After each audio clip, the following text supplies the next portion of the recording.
하나님 아버지 감사합니다. 오늘도 부활 후 세 번째 주일을 우리가 허락하심을 감사합니다. 말씀을 전할 종의 입술을 성령님 사로잡아 주시고 듣는 모든 성도들에게 말씀을 통하여 삶의 가치관이 분명히 세워지게 하시고 치료받는 역사가 나타나게 하시고 사명을 깨닫고 삶에 승리하는 삶이 되게 축복하옵소서. 예수님의 이름으로 기도합니다. 아멘.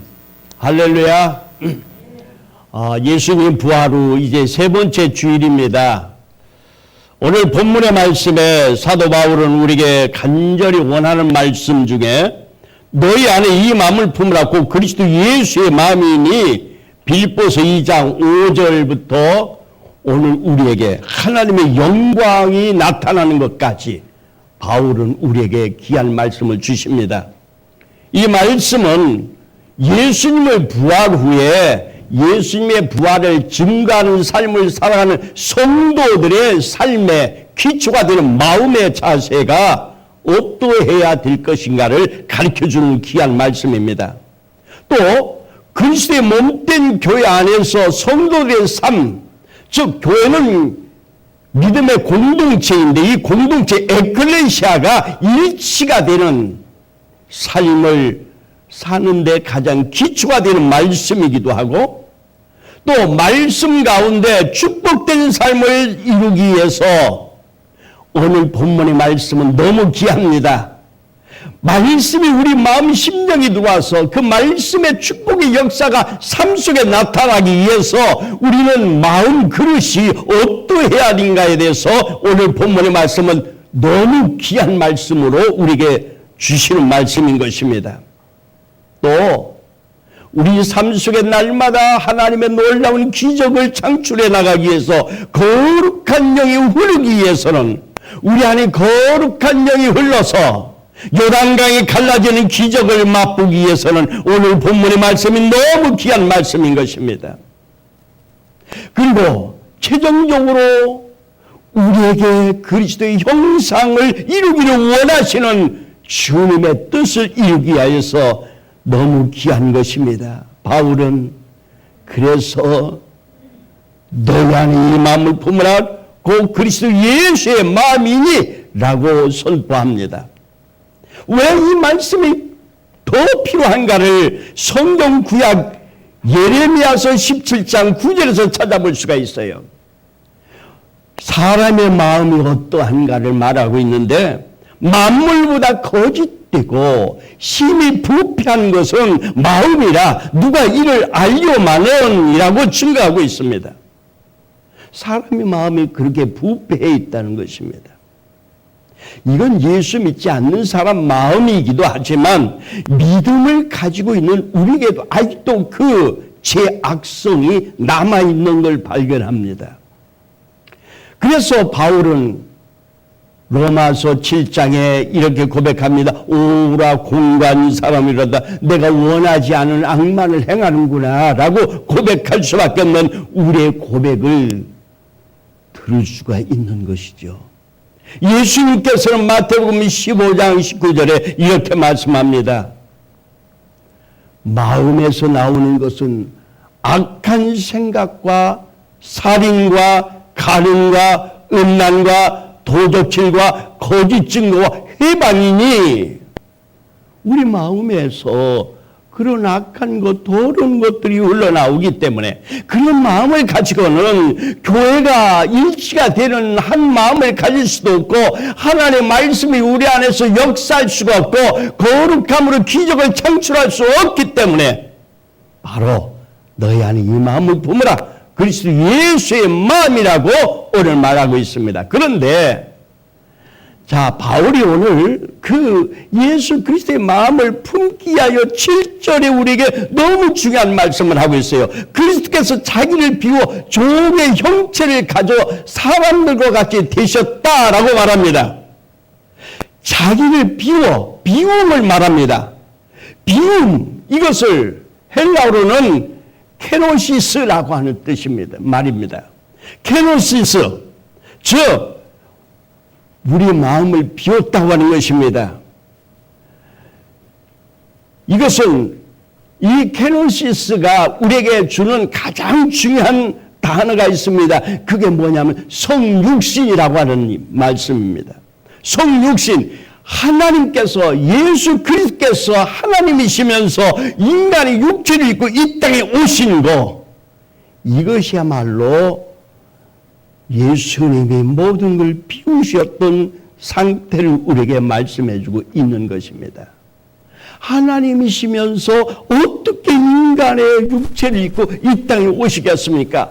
모든 것을 비우지 않으면 그렇게 할 수가 없는 것이었고, 그런 비움을 통하여서 오늘 우리가 구원받았다는 사실인 것입니다.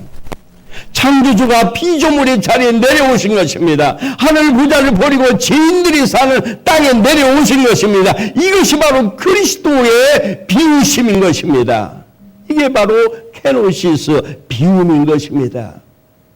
이 비움의 신비함을 우리는 알아야 됩니다. 이 비움에서 하나님이 비우심으로 예수 그리스도를 우리에게 보내주셨습니다. 예수님이 비우심으로 십자가에 죽으시고 부활의 승리를 가져오셨습니다. 성령님이 비우시고 예수 그리스도만을 증거하시고 계십니다. 제자들이 이 비움을 통하여 전 세계에 복음을 증거할 수 있었고 순교의 삶을 살 수가 있었던 걸 봅니다. 비움은요, 놀라운 비밀을 가지고 있습니다. 주님을 통해서 부활과 영생과 내세 천국을 보여주는 귀한 이 비움의 이 비밀 속에는 우리가 실질적으로 삶 속에 느껴야 될 또 너무나 귀중한 것들도 너무 많이 있습니다.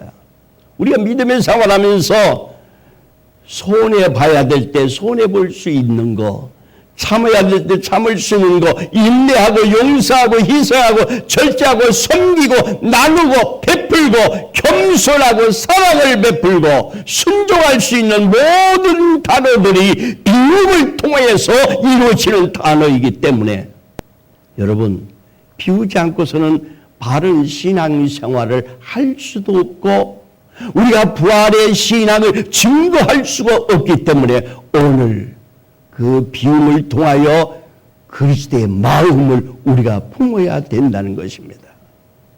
아멘이십니까? 기독교는 케노시스, 비움의 종교입니다.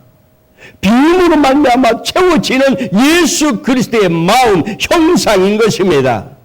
우리의 구원이 삼위일체 하나님이 자기 비움을 통하여 이루어졌고 뿐만 아니라 만물의 모든 걸 지배하고 다스림의 축복이 바로 이 케노시스, 저 비움의 비밀에서 담겨 있다는 사실을 오늘 여러분들 깨달아야 합니다.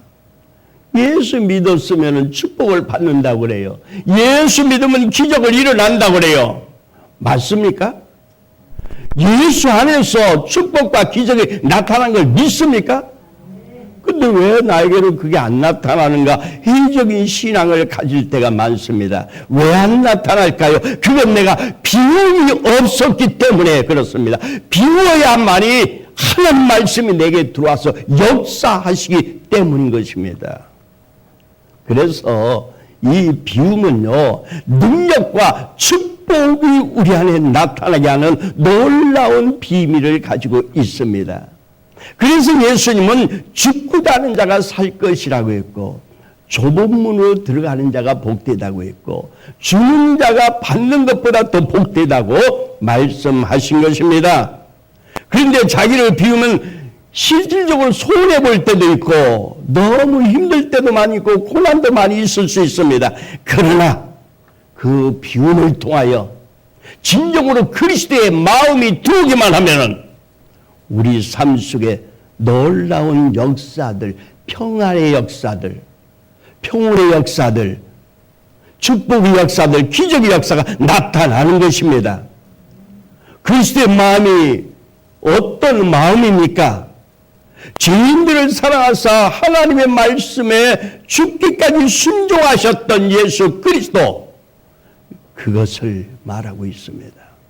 모든 욕심과 욕망과 이기심과 이런 모든 것을 피우고 오직 하나님 말씀 앞에 순종함으로 말미암아 죽음까지 갔던 그곳에서 부활하신 이 놀라운 비밀, 승리한 이 놀라운 비밀을 우리는 오늘 가슴에 담기를 원합니다.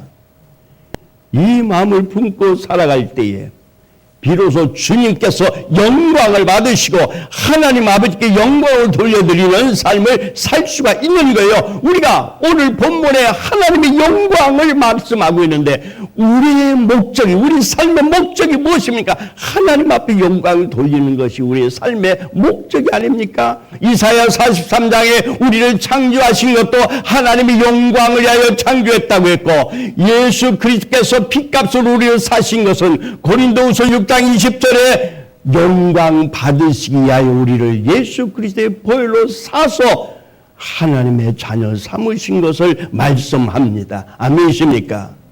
하나님의 영광이 우리 삶 속에 나타나기 위해서 우리는 그리스도의 마음을 품어야 됩니다. 너희 안에 이 마음을 품어라 라고 오늘 바울은 우리에게 간절히 구하고 있는 것입니다. 여기에 너희 안에라고 하는 말의 뜻은 너희 속에, 마음들 속에라고 하는 것입니다. 이것은 우리의 옛 마음들, 부패하고 썩었던 마음들을 다 버리고 새로운 마음을 가지라는 것입니다. 품으라고 하는 뜻은 태도를 가지라는 것입니다. 자, 이 마음을 품으라는 것은요, 여기 중요한 것이 있습니다. 단순히 생각하는 차원이나 당신의 마음에 그냥 간직하는 것으로 끝나는 것이 아니라 그 말씀을 삶 속에 실천해 나가는 것이 바로 예수님의 제자의 삶을 사는 것을 말씀하고 있는 걸 믿으시기 바랍니다. 그럼 오늘 예수의 마음이 어떤 마음인가를 이제 말씀할 텐데, 그 말씀을 들으면서 아, 그런 마음이 있구나라고만 생각할 것이 아니고 그 말씀을 내 속에 간직할 뿐만 아니라 내 삶 속에, 내 삶의 가치관으로 우리는 실천해 나갈 수 있는 성도들이 되어져야 할 줄로 믿습니다. 예수의 마음을 품어야만이 우리는 부활의 복음의 증인일 수가 있습니다. 예수의 마음을 품으면 끊임없이 받아왔던 상처들도 치유가 될 수 있습니다. 또 몸된 교회, 그리스도의 부활을 통하여 이루어졌던 이 몸된 교회, 오순절 다락방 내린 성령을 통하여서 세워졌던 몸된 교회가 일치가 되기 위해서는요, 바로 그리스도의 마음이 필요한 것입니다. 우리가 각 재직회를 하지요. 재직회를 하거나 교회 어떤 문제를 갖다가 논의할 때에 각자의 생각이 다를 것입니다. 각자의 경험도 다를 것입니다. 또 지식도 다를 것입니다. 모든 사람들이 다 다른 생각을 가지고 있지만 그리스도의 마음을 품을 때만이 교회가 하나로 일치할 수 있는 것이기 때문에 바울은 빌립보 교회를 향하여 그리스도의 마음을 품으라고 말하는 것입니다. 아멘이십니까? 오늘 우리가 교회 안에서 헌신하고 봉사할 때에 어떤 결정을 할 것인가에 대해서는요, 내 생각을 앞세우지 아니하고 그리스도의 마음을 통하여서 우리가 모든 것을 판단하고 결정해 나가는 것이 이게 바른 생각인 것입니다. 또 하나님의 축복을 이루는 그릇이라고 앞서도 말씀했습니다.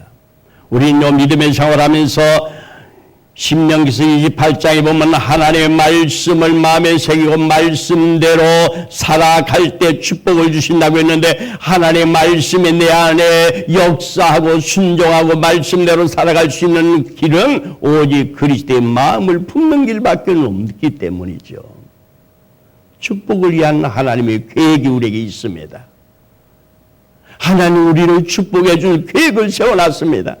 그 계획을, 하나님의 자녀로서의 축복의 계획이 있는데 그것을 이루기 위해서는 그리스도의 마음을 우리가 품어야 되는데, 자, 그러면은 우리가 그리스도의 마음이 무엇이겠습니까?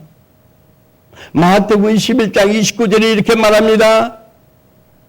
나는 마음에 온유하고 겸손하니 나의 멍에를 메고 내게 배우라라고 말합니다. 예수님 마음은 온유하고 겸손하다고 했습니다. 온유한 마음이 무엇일까요? 온유하다고 하는 것은 쉽게 우리가 해석을 한다면 부드러운 마음을 의미합니다. 온유한 마음은 따뜻한 마음을 의미합니다. 온유한 마음은 남에게 상처를 주지 않는 마음입니다. 온유한 마음은 남에게 상처를 받지도 않습니다. 온유한 마음은 모든 걸 포용할 수 있습니다. 온유한 마음은 관용할 수 있는 마음입니다. 온유한 마음은 남의 허물과 죄악을 용서해 줄 수 있는 마음인 것입니다. 오늘 저와 여러분들에게 그런 온유한 마음이 있다면은 바로 그게 예수 그리스도의 마음인 것입니다. 겸손이라고 말했습니다. 오늘 본문 6절에 그리고 7절에 그는 근본 하나님의 본체시나 하나님과 동등됨을 취할 것으로 여기지 아니하시고 오히려 자기를 비워 종의 형체를 가져 사람들과 같이 되었고 라고 말합니다.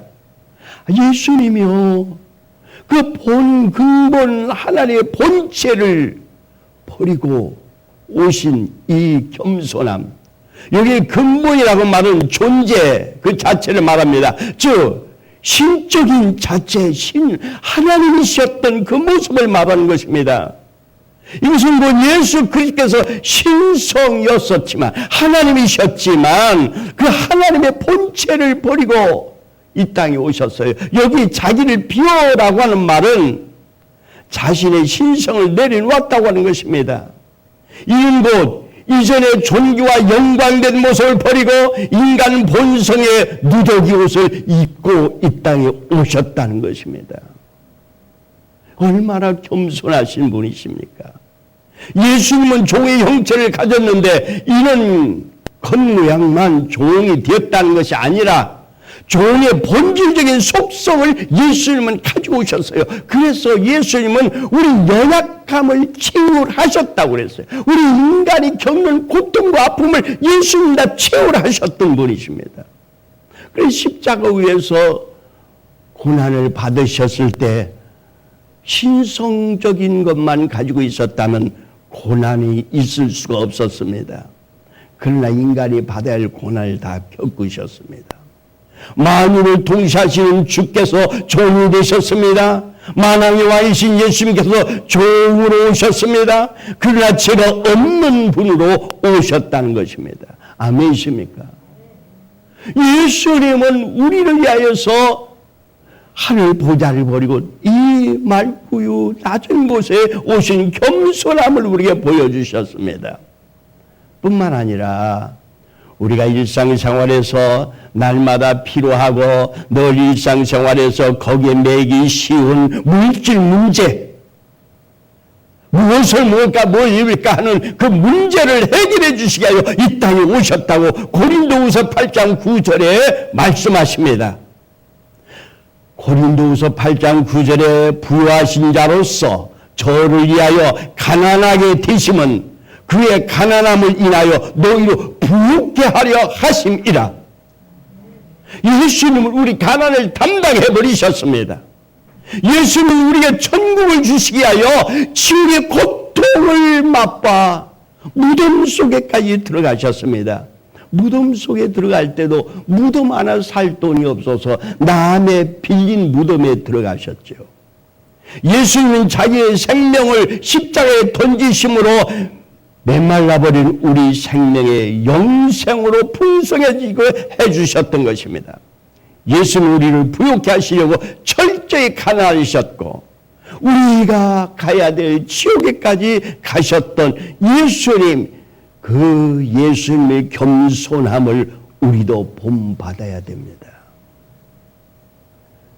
최후의 만찬 속에서는 자기 방 하나가 없어서 남의 다락방을 빌렸습니다.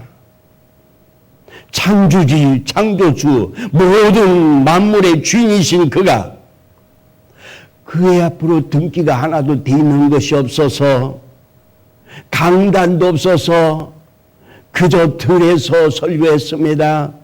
남의 배를 빌려서 설교했습니다. 그런 겸손한 분이었습니다. 여러분, 오늘 우리의 삶 속에서 그리스도를 통하여 구원받은 하나님의 자녀라면 우리 기본적인 인격 자체가 이제는 겸손해져야 됩니다.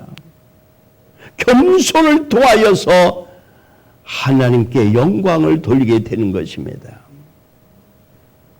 이스라엘의 첫째 왕 사울은 교만하여 하나님 앞에 버림받았고, 다윗은 겸손해 하나님 앞에 쓰임받았는데, 하나님께서 이세 아들 다윗을 보고 말씀합니다. 내 마음에 합한 자로다. 내가 저를 통하여 내 뜻을 다 이루리라. 오늘 우리 마음에 겸손한 마음을 가집시다. 겸손한 마음을 가지고 나면 상처를 받지 않습니다. 어느 때인가 오래전 이야기인데, 후배 목사 교회 가서 집회를 했습니다. 목욕탕에 가서 얘기를 하다가 그 목사님이 그래요. 형님은요, 사람들이 뭐라고 하는 줄 아세요? 뭐라고 그러는데, 독불장군이라고 그래요. 그러면서 독불장군이라고 남들이 누가 나한테 그렇게 비난하더라고 그러더라고요. 그래서, 그래? 그 말은 너무 좋은 말이지. 나를 칭찬한 말 아니야? 그랬더니, 나에게 좀 무슨 뜻으로 그런 얘기를 했던지 얼굴이 새빨개지더라고. 내가 아무 화를 내는 일이 없는 걸 보고 그러더라고요. 나는 독불장군 너무 좋은 말이야. 그보다 못한 사람이지. 했더니 내 본심에서부터 그 말이 나오더라고.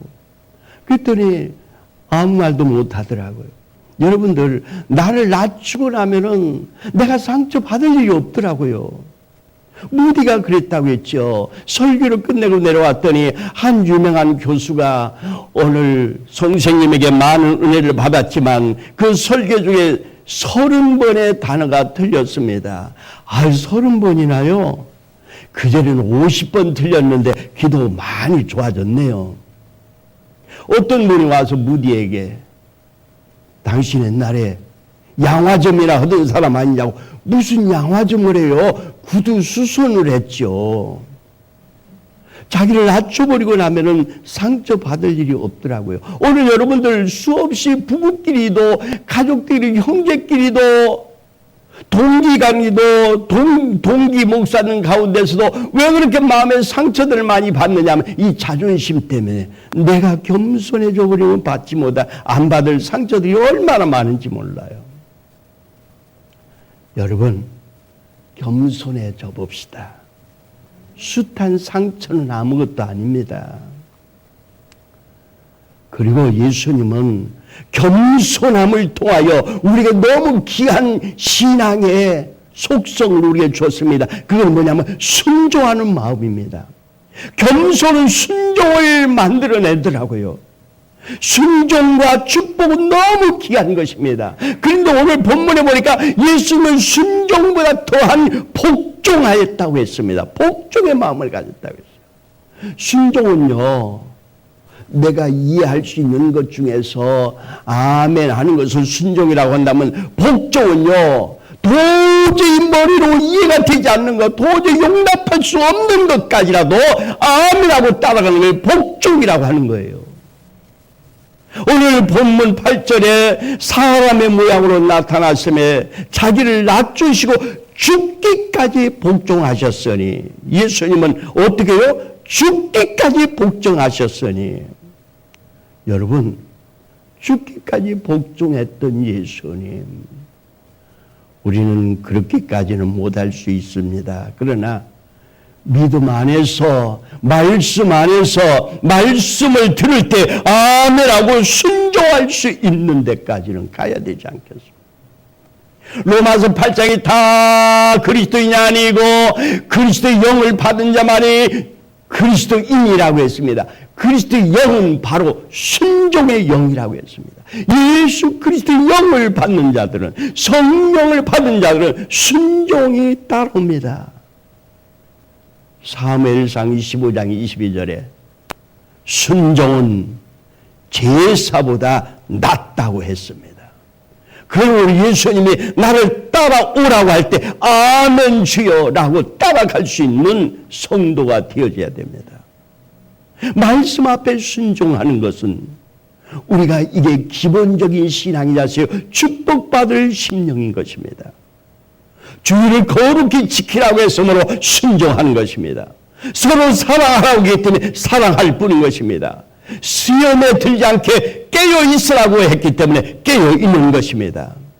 순종하는 것도 배움으로 이루어지는 것이지 저절로 되는 거 아닙니다. 히브리서 5장 8절에 예수가 아들이시라도 받으신 고난으로 순종함을 배워서라고 증거하고 있어요. 예수님도 아들이면서도 순종을 배워서 순종했다고 말씀하고 있어요. 순종은 고난을 통해서 얻어지는 것이기도 합니다. 예수님도 고난을 통해서 순종을 배웠다라고 말하는 거예요. 길들여진 말은 저절로 된 것이 절대 아닙니다. 기수에 의해서 내려치는 채찍의 면마가 되는 것이고요. 어려움을 회피하는 성도는 순종을 모르기 때문인 것입니다. 손은 코를 끼고 멍에를 매는 고통이 있을 때 비로소 순종을 배우게 됩니다.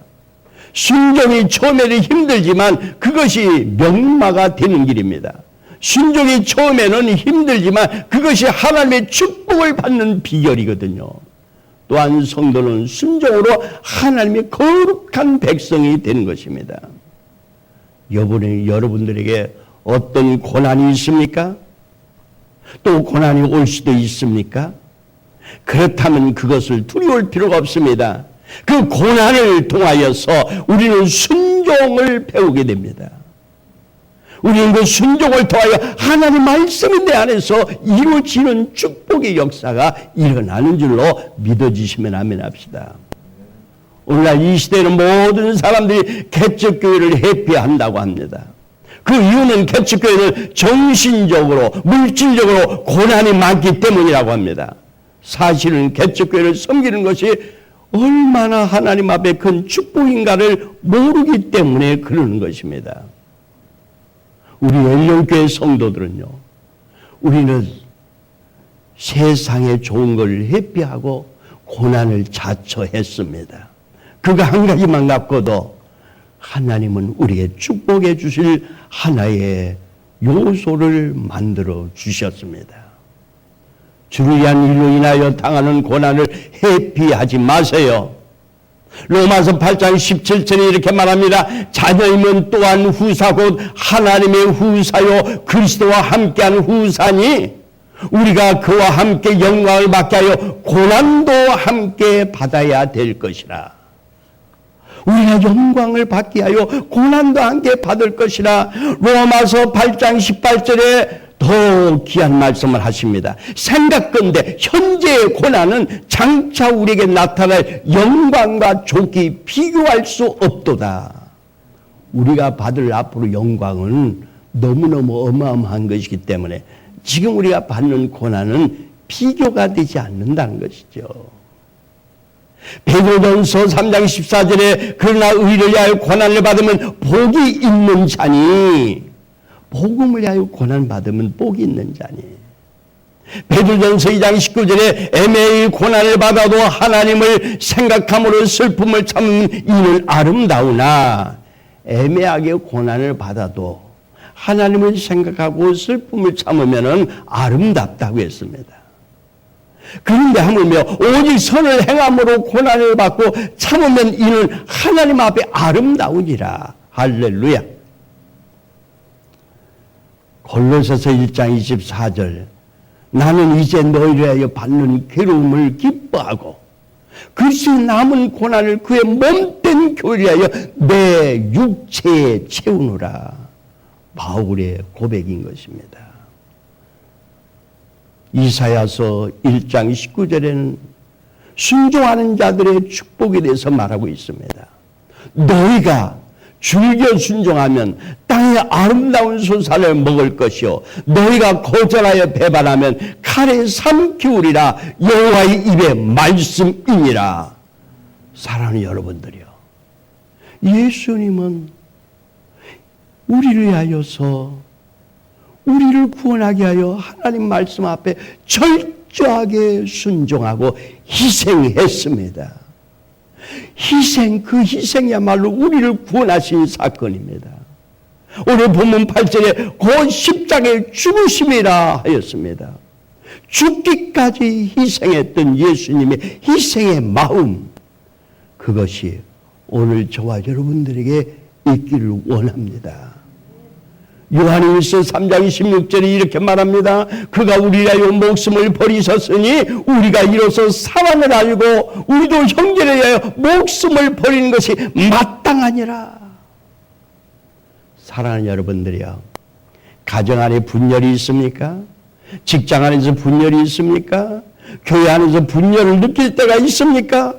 우리는 그것을 느끼지 않는 게 얼마나 감사한지 모릅니다. 그러나 혹시라도 속으로 그런 분열을 느낄 때가 있다면 오늘 그리스도의 마음으로 채웁시다.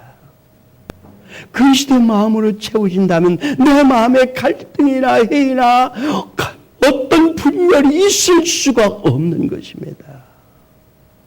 오늘 저와 여러분들 안에 바로 이 그리스도의 마음으로 채워지는 시간 되기를 원합니다. 조용히 머리 숙여 우리 자신을 돌아봅시다.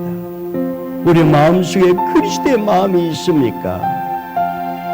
아직도 우리 안에는 예수 안에 있다고 하면서 과거에 가졌던 세속적인 불피한 마음, 그것으로만 너무 채워져 있지 않습니까?